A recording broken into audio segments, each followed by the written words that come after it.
8.1 का 5वां प्रश्न। इसमें दिया गया कि सेक थीटा बराबर 13/12 है। तो सेक थीटा बराबर मान दिया है 13/12। अब सेक थीटा लाल बट्टा के अनुसार होता है कर्ण बट्टे आधार। वही आपको समकोण त्रिभुज बनाना है जिसमें थीटा जो कोण है उसको आप रखेंगे न्यून कोण। त्रिभुज का नाम दे दिया ABC। अब सेक थीटा के लिए कर्ण कर्ण का मान रहेगा AC और आधार है इसका AB। तो AC का मान 13 और AB का मान 12, यानी 13 और इसका 12।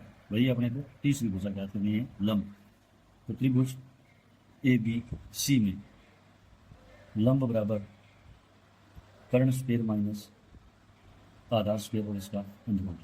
लंब है इसमें BC, कर्ण AC का स्क्वायर माइनस आधार AB का स्क्वायर और इसका रूट। AC का मान 13 का स्क्वायर माइनस AB का मान 12 का स्क्वायर। 13 का वर्ग होगा 169, 12 का 144, रूट 169 में से 144 घटा देंगे 25, अर्थात BC का जो मान है वो आएगा 5। अब आपके पास तीनों भुजाएं ज्ञात हो चुकी हैं। अब इसमें पूछा गया कि अन्य सभी त्रिकोणमित अनुपात, यानी सेट के अलावा जो 6 त्रिकोणमित अनुपात पूछ गए, sine theta, cos theta, tan theta, cot theta और कोसेक थीटा। अब इनके मान आप उसी अपने दूसरे वीडियो के अनुसार लाल बट्टा कक्का और आंख बट्टे लाल के अनुसार आप ज्ञात कर सकते हैं। यदि कोई समझ में नहीं आए तो आप कमेंट करके पूछ सकते हैं। मतलब 1 का 6ठा प्रश्न, और ये प्रश्न परीक्षा की दृष्टि से भी महत्वपूर्ण रहेगा, तो इसको ध्यान से देखिए आप कि यदि कोण A और कोण B दोनों न्यून कोण है, यानी एक त्रिभुज में दो कोण है, कोण A और कोण B, और वो दोनों ही न्यून कोण है, जहां कोस A का जो मान है वो कोस B के बराबर है। तो अब हमें सिद्ध करना है कि कोण A है वो कोण B के बराबर है। तो सबसे पहले आप समकोण त्रिभुज बनाइए, और इस समकोण त्रिभुज में आपको कोण A और B को न्यून कोण रखना है। तो समकोण त्रिभुज में एक कोण 90 डिग्री का बनने के बाद में जब दोनों कोण बचते हैं वो दोनों न्यून कोण होते हैं। तो ये कोण A हो गया, ये कोण B, और समकोण को आप दे सकते हो C, क्योंकि इस प्रश्न के अनुसार कोण A और कोण B दोनों ही न्यून कोण है। अब इसमें हमें दिया गया क्या दिया गया है कि कोस A कोण है वो कोस B के बराबर है, अर्थात A कोण के लिए कोस का मान B कोण के लिए कोस के मान के बराबर है। लाल बट्टा कक्का अनुसार कोस थीटा बराबर होता है आधार बट्टे कर्ण।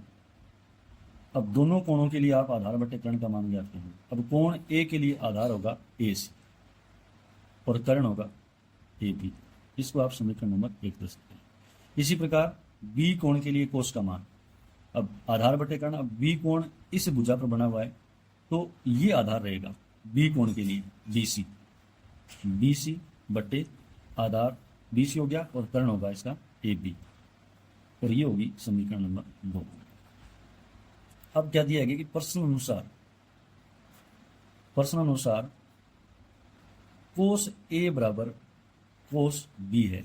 अब कोस A का मान क्या है, समीकरण 1 और 2 के अनुसार AC बट्टा AB, और कोस B का मान है BC बट्टा AB, यानी समीकरण 1 व 2 अनुसार। अब देखिए दोनों भिन्नों में, यानी AC बट्टा AB और BC बट्टा AB में, दोनों में जो इसका हर है वो समान है। तो इसको हम लिख सकते हैं कि AC बराबर BC, अर्थात जो AC भुजा है वो BC भुजा के बराबर है। तो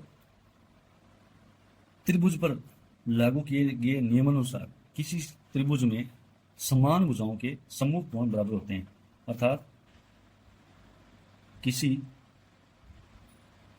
त्रिभुज में समान भुजाओं के सम्मुख कोण सदैव बराबर होते हैं, अर्थात AC जो भुजा है वो BC भुजा के बराबर है। दोनों समान भुजाएं। अब समान भुजाओं के सम्मुख कोण हम देखेंगे कि AC भुजा है उसका सम्मुख कोण कौन सा है, ये AC भुजा है और इसका सम्मुख कोण है B, तो इसका सम्मुख कोण हो गया B और बी सी भुजा है, इस बी सी भुजा का समूह कोण हो गया कोण ए। अतः कोण बी बराबर कोण ए, या इसको आप देख सकते हो कोण ए बराबर कोण बी। ये आपका उत्तर है।